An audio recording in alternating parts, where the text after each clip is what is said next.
Black CEO saves endangered penguins, caught staff polluting beach. The wind howled across the beach, whipping sand against Marcus Johnson's face as he stood there, stunned, staring at the lifeless body of a penguin at his feet. 3 more penguins lay scattered across the shoreline, their black and white bodies motionless against the gray sand. Behind him, a group of workers in Horizon Enterprises uniforms nervously shifted their weight from foot to foot. The company logo, his company's logo, was clearly visible on their jackets and on the tanker truck parked on the access road above. "How long?" Marcus's voice was barely audible above the crashing waves.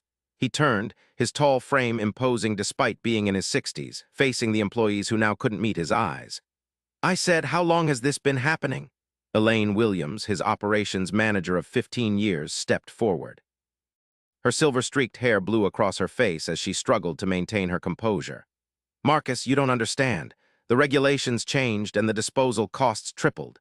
We were going to lose the Phillips contract so you decided to dump chemical waste on a protected beach." Marcus's voice rose, his normally calm demeanor cracking. "These African penguins are endangered, Elaine. There are barely 3,000 breeding pairs left in the world." Dr. Thomas Parker knelt beside one of the birds, his weathered hands gently examining it. The marine biologist looked up, his face grim under his salt and pepper beard.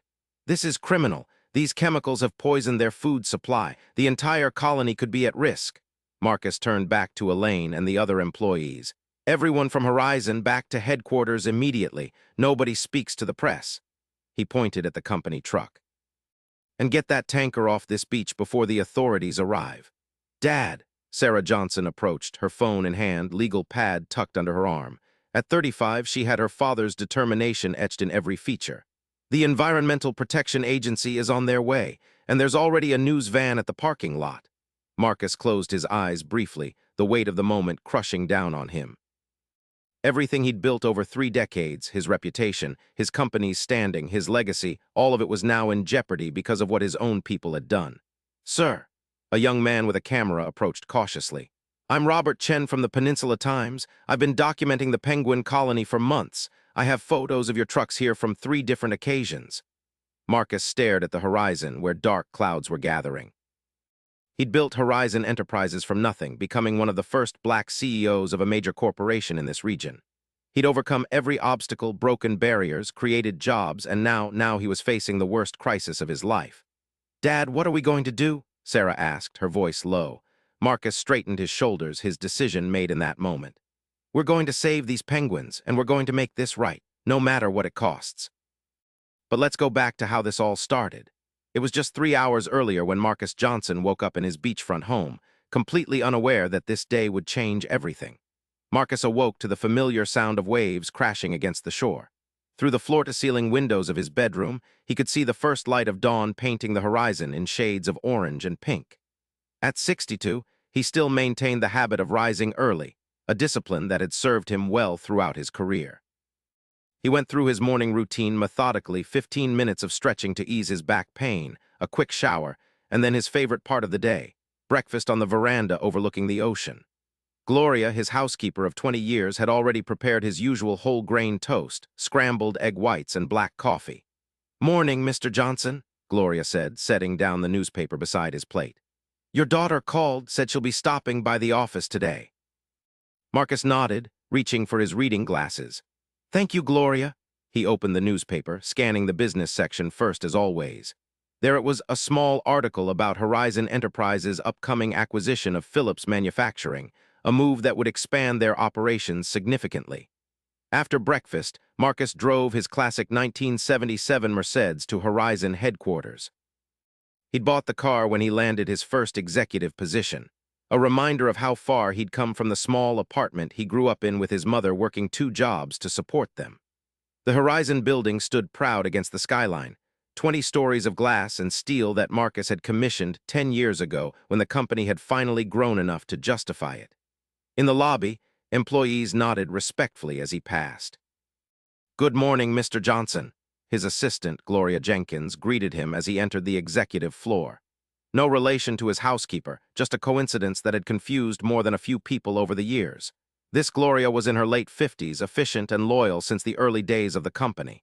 "Morning, Gloria. Anything urgent?" Marcus asked, accepting the coffee she handed him, his second cup of the day, prepared exactly how he liked it.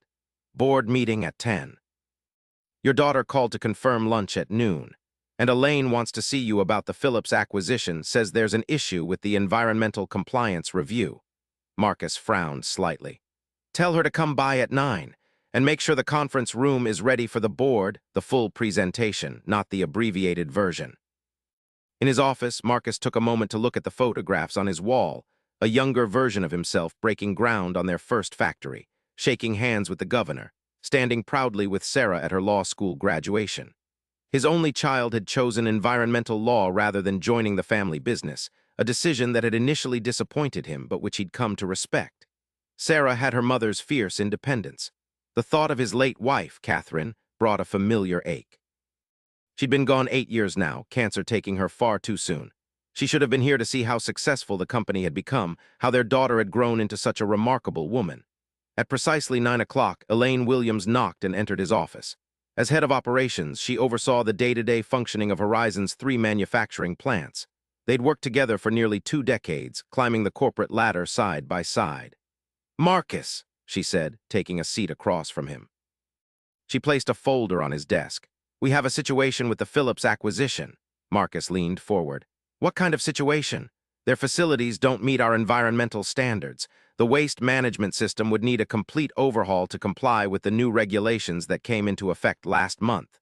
She opened the folder, showing him the numbers. It would cost an additional $7 million to bring everything up to code. So we factor that into the purchase price, Marcus said simply. Elaine shook her head. I've already tried. They won't budge on the price, and if we try to negotiate further, Westlake Industries is ready to swoop in. They don't care about the environmental issues. Marcus studied the report. The Phillips acquisition was crucial for Horizon's 5-year plan. Without it, they'd struggle to compete in an increasingly challenging market. What about our temporary solutions? Could we handle their waste processing at our facilities until the upgrades are complete? Elaine hesitated just for a moment. Yes, we could. I've worked out a transitional plan. She pulled out another document. We can divert their processing to Plant B for the first 6 months. It would be operating at maximum capacity, but it's doable. Environmental impact? Minimal, according to our team's assessment. Elaine's response was too quick perhaps, but Marcus had other concerns pressing on his mind. All right, prepare the final proposal for the board meeting. I want this acquisition to go smoothly. Marcus closed the folder. And Elaine, I don't want any corners cut on environmental compliance. Horizon's reputation is built on doing things the right way. Of course, Elaine assured him, gathering her documents. You know me better than that, Marcus. After she left, Marcus spent the next hour reviewing the quarterly reports. Horizon had started as a small chemical supply company 30 years ago. Now they were one of the leading manufacturers of industrial cleaning products in the region, employing over 500 people. The Phillips acquisition would add another 200 jobs and expand their market share by nearly 30%. The board meeting went as expected, some questions about the acquisition costs, concerns about the integration timeline, but overall support for the expansion. Marcus had assembled a board that shared his vision for responsible growth, though a few members were more focused on the bottom line than he would have preferred. At noon, Sarah arrived for their weekly lunch. These meetings had started as a way to stay connected after Catherine's death, but they'd evolved into a combination of personal catch-up and professional discussion. Sarah often provided valuable insights into environmental regulations that affected Horizon's operations. They sat at the small conference table in his office, sharing the sandwiches Gloria had ordered from their favorite deli. How's the Carson lawsuit going? Marcus asked. Sarah had been working on a case against a large corporation accused of groundwater contamination. Settlement talks are finally making progress, Sarah said, her expression brightening. They've agreed to fund the cleanup and establish a health monitoring program for the affected communities. Marcus nodded approvingly. That's excellent work. And the Phillips acquisition, is that moving forward? Sarah asked, reaching for her sparkling water. Board approved it this morning. Announced publicly next week after the final details are worked out. Sarah hesitated. Dad, I've heard some concerns about Phillips' environmental practices. Their waste management system is outdated. We're aware, Marcus assured her. It's all being addressed as part of the acquisition. We'll bring everything up to Horizon standards. Good, Sarah smiled. I'd hate to have to sue my own father, Marcus chuckled. Your mother would have enjoyed that irony. His phone buzzed with a text message. "Excuse me," he said, checking the screen. It was from Dr. Thomas Parker. "Urgent situation at Penguin Beach. Need to speak with you immediately." Marcus frowned. Thomas was an old friend who ran the Marine Conservation Center near Marcus's beach house. They'd met 15 years ago when Marcus had donated to the center's penguin protection program, and they'd since bonded over their shared love of jazz and chess. "Everything okay?" Sarah asked. "Not sure." "Thomas Parker needs to see me urgently about something at the beach." He showed her the message. Sarah's expression changed. "The penguin colony, that's not far from your house, right?" "Just down the shore. Thomas has been working to protect those birds for decades." Marcus stood up. "I should head over there now." "I'll come with you," Sarah said, gathering her things. "I've been meaning to see the conservation work anyway." As they drove along the coastal road in Marcus's Mercedes, he filled Sarah in on the penguin colony. "The African penguins established themselves here about 30 years ago. It's the northernmost colony in the world. Climate change has forced them to adapt. Thomas has been their guardian angel, fighting for protected status for the beach and monitoring their health.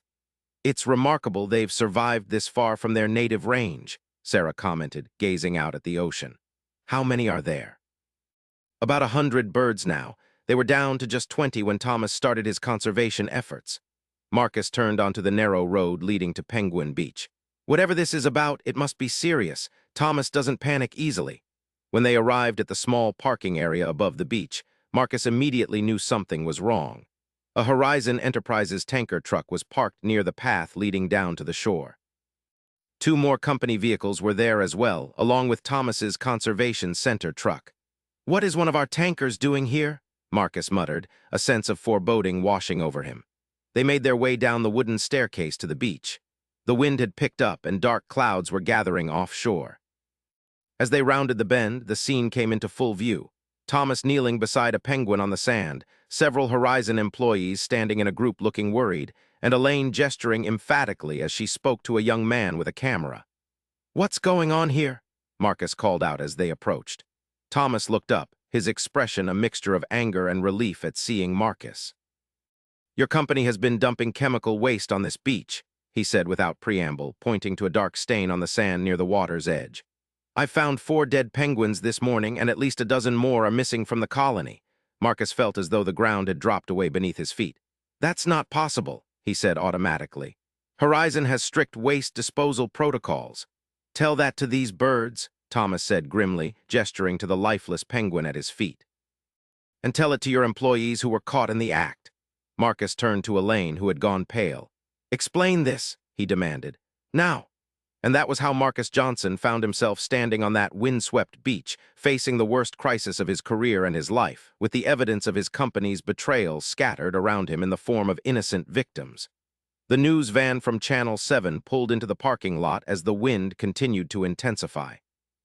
Dark clouds now hung directly overhead, threatening rain at any moment. "I can't believe this," Marcus said, his voice thick with emotion. "Elaine, we need to talk, privately."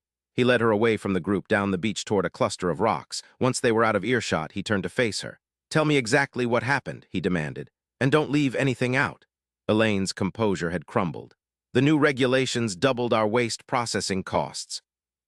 When we took on the pre-acquisition testing for Phillips, our system was overwhelmed. We couldn't process everything through the proper channels without major delays. So you decided to dump it here, on a protected beach?" Marcus's voice rose despite his efforts to stay calm. "It was supposed to be a one-time solution," Elaine insisted, "just to get us through the transition period, but then the Phillips negotiations dragged on and we had to continue the arrangement." "Arrangement?" Marcus repeated incredulously. "You're talking about illegal dumping of toxic chemicals like it's a catering decision. How many people knew about this?"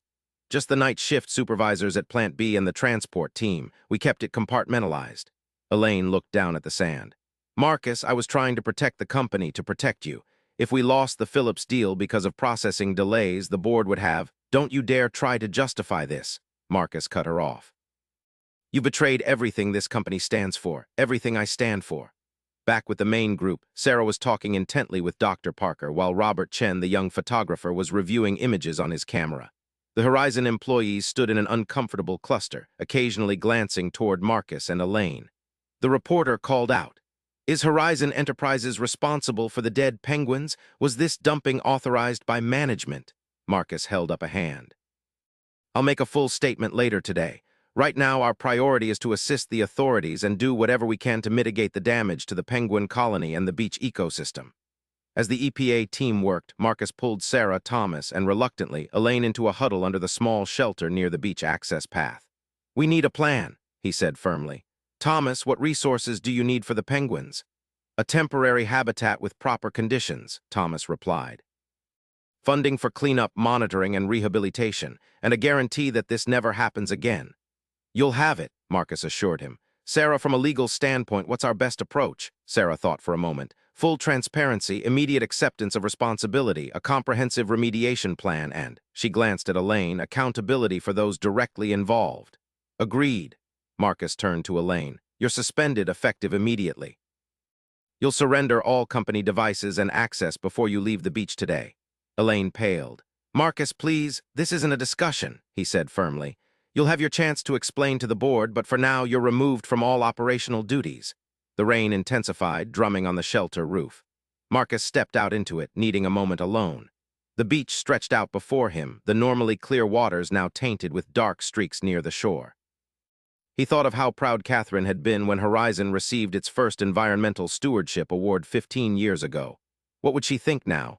Robert Chen approached, holding his camera under his jacket for protection. Mr. Johnson, I have documentation of the dumping going back 3 months. I was building a case to present to the authorities. May I see? Marcus asked.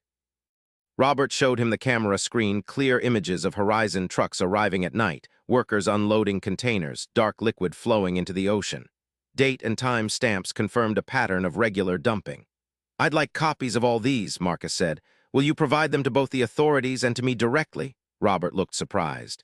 You want evidence against your own company. I want the truth, Marcus corrected. All of it. By mid-afternoon, the beach had been transformed into an investigation scene. Yellow tape cordoned off sections where EPA officials collected samples. The rain had stopped, but the sky remained threatening. News vans from 3 additional stations had arrived, and reporters stood at the perimeter, broadcasting live updates. Marcus had established a makeshift command center in Thomas's conservation office, a small building just up from the beach. Sarah was on the phone with Horizon's legal team while Marcus drafted a statement for the press. The board is calling an emergency meeting, Gloria Jenkins informed him, having arrived at his request. They're demanding an explanation. Tell them they'll have one, Marcus assured her. But my priority right now is addressing the immediate environmental impact. Thomas entered with a tablet displaying test results. Preliminary analysis confirms our fears. The chemicals match those used in Horizon's industrial cleaning products, concentrated and untreated. Marcus closed his eyes briefly. What's the prognosis for the colony? If we act quickly, we can save most of the birds, Thomas said, but they'll need to be relocated during the cleanup. I've contacted colleagues at 3 other conservation centers willing to help. Whatever it costs, Marcus assured him. Horizon will cover it all. Sarah finished her call and joined them. Legal says we're looking at millions in fines, potential criminal charges against those directly involved, and a massive hit to the company's stock once this goes public. As it should be, Marcus said firmly. We can't expect to poison the environment without consequences. A knock at the door revealed Robert Chen again. Mr. Johnson, I've sent the photos to your email as requested, but there's something else you should know. Marcus gestured for him to continue. I've been documenting the penguin colony for my graduate research. I have footage from before the dumping began showing how healthy the colony was and tracking the decline since the contamination started. It tells a pretty compelling story of cause and effect. Would you be willing to share that research? Marcus asked. Not to dispute it, but to help us understand the full impact and what effective remediation might require. Robert nodded slowly. If it helps the penguins, yes. The door opened again and Agent Daniels entered with another EPA official. Mr. Johnson, we've confirmed the contamination. We're preparing to issue an emergency cleanup order. We won't contest it, Marcus assured her. In fact, I've already contacted an environmental remediation firm that specializes in coastal ecosystems. They can be here by tomorrow morning. Agent Daniels looked surprised again. That's unusually proactive. It's the least we can do, Marcus said. But I'd like to propose something more comprehensive than just cleanup. He outlined a plan that had been forming in his mind since the discovery, not just remediation of the immediate damage. but establishment of a permanent conservation fund for the penguin colony, expanded protected status for the surrounding marine area, and a complete restructuring of Horizon's environmental compliance systems. This incident represents a catastrophic failure, Marcus acknowledged. But I'm determined to turn it into an opportunity for meaningful change, both at my company and for this unique habitat. As they discussed the details, Gloria entered again. Marcus, the news stations are asking for that statement, and Mayor Wilson has arrived. He's not happy. Mayor Wilson had been a vocal supporter of Horizon Enterprises, particularly after Marcus had brought hundreds of jobs to the region. His political future was tied in many ways to the company's success. Send him in, Marcus said. Mayor Wilson entered like a thundercloud, his normally jovial face set in angry lines. Marcus, what the hell is happening? I've got reporters asking me if I knew the town's biggest employer was poisoning wildlife. This is a disaster. It is, Marcus agreed calmly. And I'm handling it. Handling it. There are dead penguins on the beach and EPA trucks everywhere. Those birds are the town's biggest tourist attraction after the lighthouse. I'm well aware of the situation, Richard, Marcus said, and I understand your concerns, but right now my focus is on the environmental impact and taking responsibility for my company's actions. Your company's actions could bankrupt this town if tourism dries up, the mayor insisted. Not to mention what this will do to property values along the coast. Sarah stepped forward. Mayor Wilson, with all due respect, the economic impact, while significant, is secondary to the environmental damage. Those penguins are an endangered species. The mayor flushed. I'm not saying they're not important. I'm saying we need to manage this situation carefully, frame the narrative. The narrative is simple, Marcus stated. My company did something wrong. We're taking responsibility and fixing it. There's no spin here, Richard. Mayor Wilson lowered his voice. Marcus, we've been friends for 20 years. Let me help you navigate this. I have contacts at the state level who could help minimize the regulatory response. Marcus stood. I appreciate the offer, but no, this isn't going away with a few phone calls, nor should it. What happened here is exactly why we have environmental regulations. The mayor's expression hardened. You're making a mistake. This hardline approach could cost you everything. Then so be it, Marcus replied. But I'll still be able to look myself in the mirror. After Mayor Wilson left, Marcus turned to Sarah. It's time for that press statement. Are you coming? Sarah nodded. Right beside you, Dad. Outside, the media presence had grown.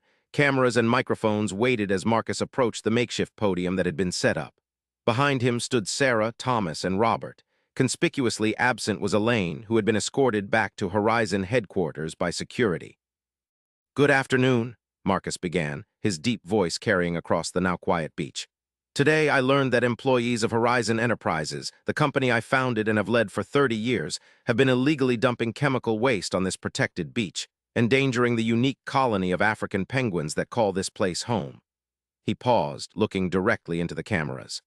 I want to be absolutely clear. This activity was never authorized by me or by company policy.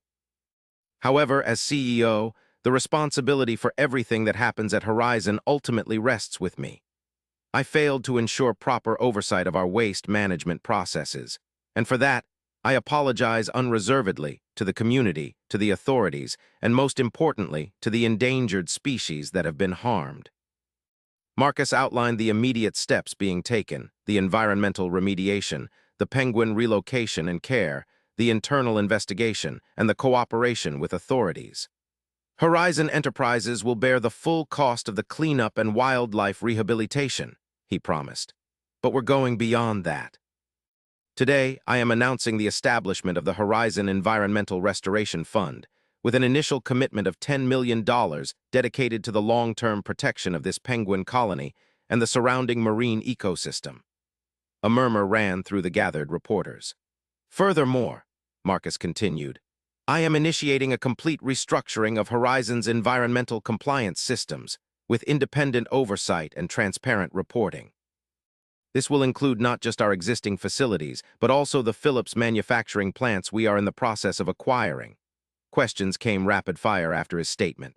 Marcus answered each one directly, refusing to minimize the situation or deflect responsibility. Will you personally face criminal charges? One reporter asked. That's for the authorities to determine, Marcus replied honestly. If they believe I should be held criminally liable, I will accept that judgment. What about the employees involved? Will they be fired? An investigation is underway to determine everyone involved and the extent of their actions. Appropriate consequences will follow, but I won't discuss individual personnel matters publicly. Is Horizon Enterprises now reconsidering the Phillips acquisition given these environmental concerns? This question gave Marcus pause. The acquisition had been his primary focus for months, the cornerstone of his legacy plan for the company. But now everything had changed. The Phillips acquisition is under review, he said carefully. We cannot in good conscience proceed without ensuring that all facilities meet or exceed environmental standards. If that means renegotiating or even walking away from the deal, so be it. As the press conference ended, the sky finally began to clear, weak sunshine breaking through the clouds. Marcus looked out over the beach where EPA workers continued their meticulous documentation of the damage. Further down the shore, he could see a small group of penguins huddled together on the rocks, survivors watching the human activity with wary eyes. Sarah touched his arm. That was the right approach, Dad, transparent and accountable. It was the only approach, he replied simply. Now comes the hard part. Back at Horizon headquarters that evening, the atmosphere was tense. Employees whispered in corridors, wondering what the scandal would mean for their jobs. The board had convened in the main conference room, where Marcus now stood at the head of the table, facing their collective anger and concern. This is a catastrophe, Harold Winters, the most senior board member, stated flatly. 30 years of building this company's reputation gone in an afternoon. Our stock is already down 12% in after-hours trading, added Diane Lowell, checking her tablet. And that's just on rumors. Wait until your press conference hits the evening news. Marcus took their criticism stoically. I understand your concerns, but I've made my position clear and I stand by it. Horizon will take full responsibility and make this right. Even if it bankrupts us, Harold challenged. Those remediation commitments you made $10 million without board approval. It was my call to make, Marcus said firmly. And yes, even if it significantly impacts our financial position, some things are more important than profit margins. That's easy for you to say, Diane retorted. You're the majority shareholder. Some of us have our retirement funds tied up in Horizon stock. Marcus surveyed the room. These were people he'd worked with for years, some for decades. They'd celebrated successes together, weathered market downturns, built something meaningful. But now he saw them clearly. Many were more concerned about their portfolios than the damage done to the environment. I founded this company on principles, Marcus reminded them. Environmental responsibility has always been one of our core values. It's in our mission statement. It's on the wall in our lobby, for God's sake. Principles don't pay dividends, Harold muttered. No, but they let you sleep at night, Marcus countered. And they're what separate us from companies that exist solely to extract maximum profit regardless of the consequences. The boardroom door opened, and Gloria Jenkins entered with a tablet. Excuse me, sir. The preliminary report from security is ready. Marcus accepted the tablet and scanned the contents, his expression darkening. It seems the dumping operation was more organized than we initially thought. Plant B's night shift supervisor, James Collins, was working directly with Elaine to coordinate the disposals. They falsified the waste transfer records and redirected the processing fees to a shell account. They were stealing from the company too? Diane looked shocked. Apparently so, Marcus confirmed. The diverted funds amount to nearly $500,000 over the past 3 months. The revelation changed the tenor of the meeting. Board members who had been defensive now looked genuinely disturbed. This wasn't just an environmental shortcut, Marcus continued. It was fraud, and it happened right under our noses because we weren't paying close enough attention to our operations. He set the tablet down and looked around the table. This is what happens when we focus exclusively on growth and profit. We create an environment where people believe cutting corners is acceptable, even expected. The board meeting continued late into the night, with heated debates about next steps. By the end, a majority had reluctantly backed Marcus's approach, though several members remained skeptical about the financial commitments he'd made. As the meeting broke up, Harold Winters stayed behind. He'd been with Marcus almost from the beginning, joining the board when Horizon was still operating out of a small warehouse. You're taking a huge risk, Harold said quietly. The Phillips deal was going to secure your legacy. Maybe my legacy needs to be something different than I thought, Marcus replied, gathering his papers. Something more meaningful than just growth for growth's sake. The board won't back you forever, Harold warned. If this drags on, if the costs keep mounting, they'll want your resignation. Marcus met his old friend's gaze steadily. If that's what it comes to, I'll accept it, but I'm going to fix this mess first. The next morning dawned clear and cool. Marcus had barely slept, spending most of the night reviewing documents from the internal investigation and preparing for the difficult day ahead. At Penguin Beach, the environmental remediation team had already begun their work. Large equipment extracted contaminated sand while specialists in protective gear took samples from the water. A temporary facility had been set up nearby to treat the affected penguins. Marcus arrived early, accompanied by Sarah and Thomas. They watched as wildlife experts carefully handled the birds, checking each one for signs of chemical exposure. "How are they doing?" Marcus asked Thomas. "Better than expected," the biologist replied. "We've confirmed 87 survivors from the colony. 4 dead, as we saw yesterday, and about a dozen unaccounted for. They may have moved to other areas to escape the contamination." "And their long-term prospects?" Thomas smiled for the first time since the crisis began. "With proper care and a clean habitat to return to, they should recover. These birds are remarkably resilient." Sarah pointed to a penguin being examined on a nearby table. "That one seems especially active." "That's Winston," Thomas said with genuine affection. "The colony's oldest member. He's been here since the beginning, must be nearly 30 years old now, which is exceptional for an African penguin in the wild." Marcus watched as the elderly penguin flapped his wings indignantly at the examiner. "A survivor," he commented, "like all his kind." "They've had to be," Thomas agreed. "Their species has faced so many threats: habitat loss, overfishing, oil spills, climate change, yet somehow they endure." The parallel to his own situation wasn't lost on Marcus. At 62, he was facing the greatest challenge of his career, possibly the end of everything he'd built. Yet here he stood, ready to fight on. His phone rang. Gloria Jenkins calling from the office. "Sir, the EPA officials have arrived for the scheduled meeting, and there's a situation developing at Plant B. The employees are refusing to work until they receive assurances about the company's future." "Tell the EPA I'll be there in 30 minutes, Marcus instructed. "And ask Plant Manager Davis to address the employees. Tell him to be honest. We don't know what the future holds, but we're doing everything possible to ensure the company survives this crisis." As he ended the call, a commotion near the beach entrance caught his attention. Elaine Williams had arrived, ignoring the security personnel who tried to prevent her from entering the restricted area. "Marcus," she called out, approaching rapidly. "We need to talk." Sarah stepped protectively toward her father, but Marcus gently moved her aside. "It's all right," he said quietly. "I'll handle this." Elaine looked different today, her usual impeccable appearance disheveled, dark circles under her eyes suggesting she'd slept even less than Marcus. "You suspended me without even giving me a chance to explain," she began, her voice tight with emotion. "The time for explanations was before you decided to dump toxic waste on a protected beach," Marcus replied evenly. "Or at the very least, before you lied to me about our waste processing capacity for the Phillips acquisition." "Everything I did was for the company," Elaine insisted. "We were going to lose that deal without a temporary solution." "A temporary solution that became a standard operating procedure," Marcus pointed out. "And one that involved embezzlement, according to our security team's findings." Elaine paled. "That was James Collins's idea, the processing fee diversion. I just needed a way to handle the excess waste. And you never thought to come to me, to tell me we had a problem that needed addressing. You were so focused on the Phillips deal, you didn't want to hear about obstacles." The accusation stung because there was truth in it. Marcus had been single-minded about the acquisition, pushing his team to make it happen regardless of challenges. "You're right," he acknowledged, surprising her. "I created an environment where you felt you couldn't bring problems to my attention. That's on me, and it's something I need to address as we move forward." "Then you understand," Elaine said, hope creeping into her voice. "You know why I made those decisions." "I understand, but I don't excuse it," Marcus clarified. "You had options, Elaine. You could have insisted I listen. You could have gone to the board. You could have slowed the Phillips timeline. Instead, you chose to break the law, endanger wildlife, and betray the trust I placed in you for 30 years. Elaine's expression hardened. "So that's it. 30 years of loyalty counts for nothing because of one mistake."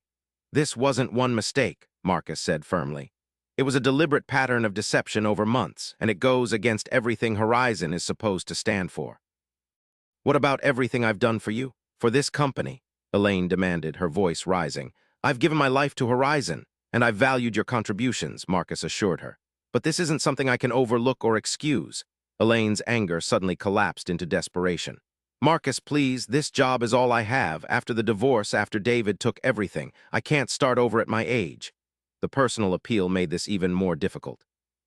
Marcus knew about Elaine's bitter divorce 5 years earlier, how her ex-husband had left her financially vulnerable despite her executive position. "I'm sorry," he said, genuinely remorseful, "but there will be legal consequences for what happened here. The best I can do is ensure you have good representation." Elaine stared at him for a long moment, then laughed bitterly. "You know what's ironic? I did this to protect your dream, the Phillips acquisition, and now you're throwing it away anyway." "I'm reevaluating what's truly important," Marcus corrected. "Something you might want to consider as well." As Elaine walked away, Sarah approached her father. "That was rough," she commented. "Are you okay?" Marcus nodded slowly. "I will be, but it's never easy to lose someone you've trusted for so long." The EPA meeting at Horizon headquarters was exactly as difficult as Marcus had anticipated.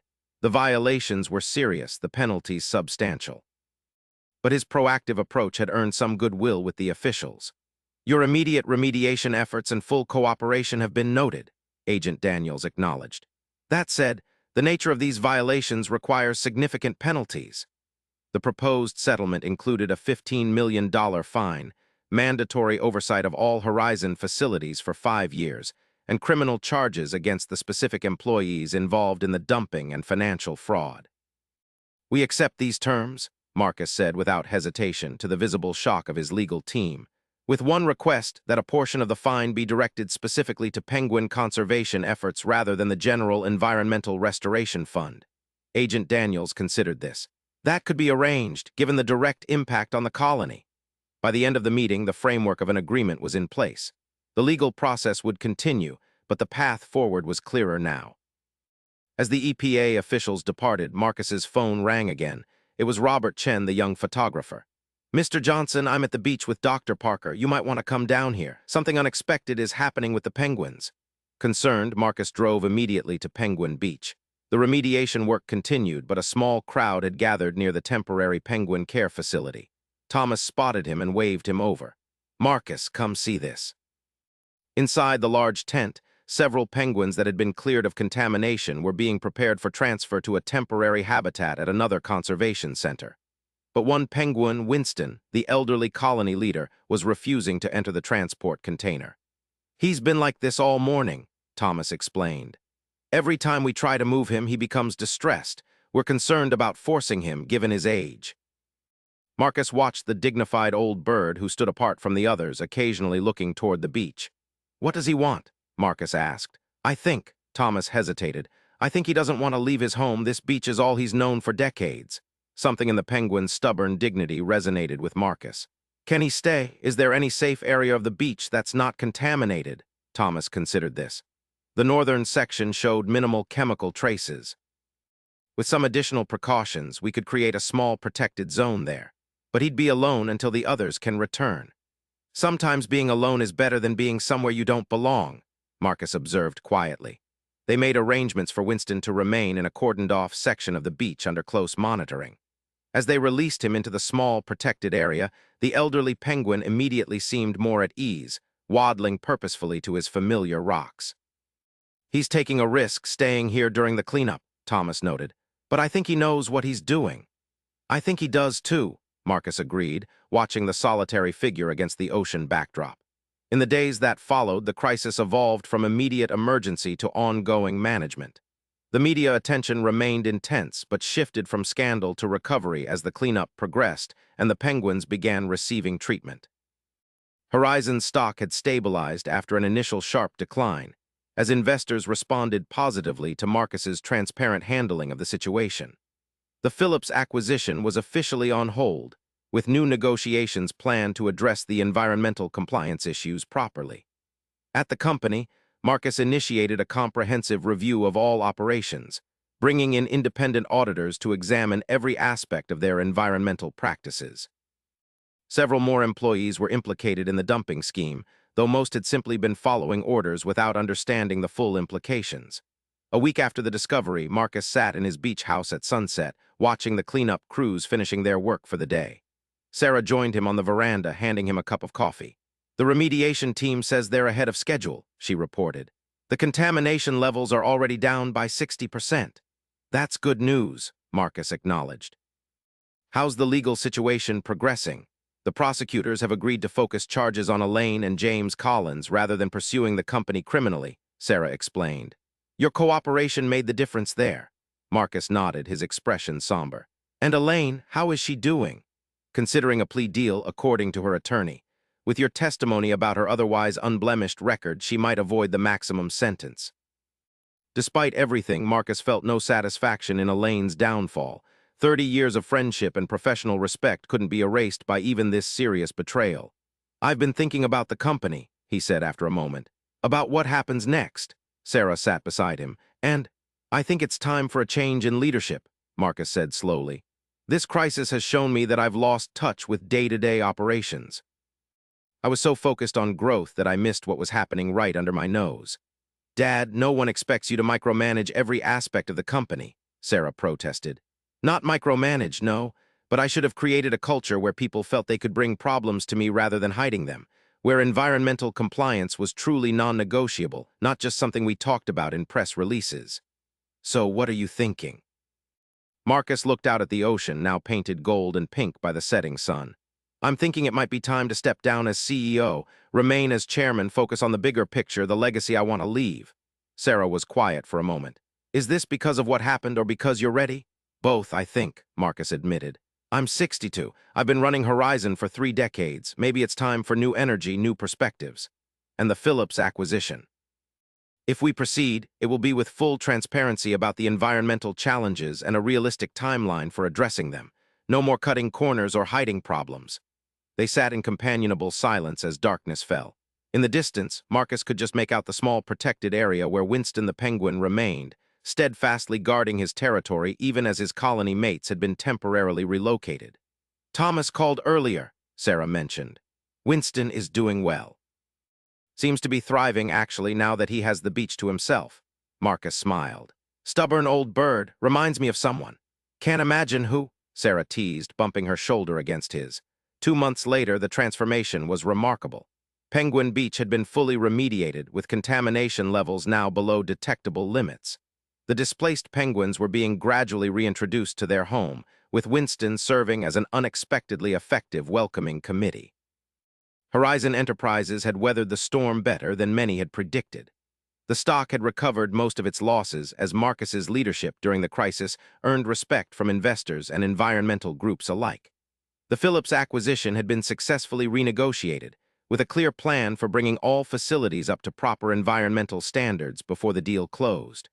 On a bright morning in early autumn, a small ceremony took place on the beach.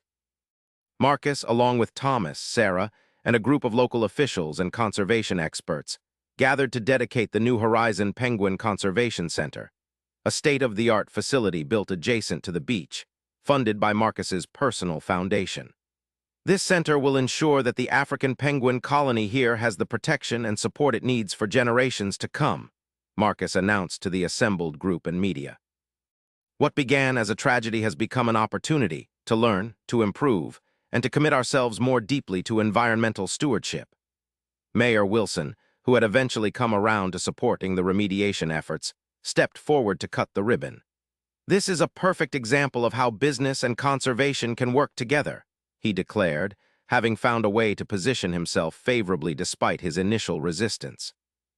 After the ceremony, Marcus walked along the beach with Thomas, watching the penguins who had now fully returned to their habitat. They've bounced back remarkably well, Thomas observed. No long-term health effects detected so far.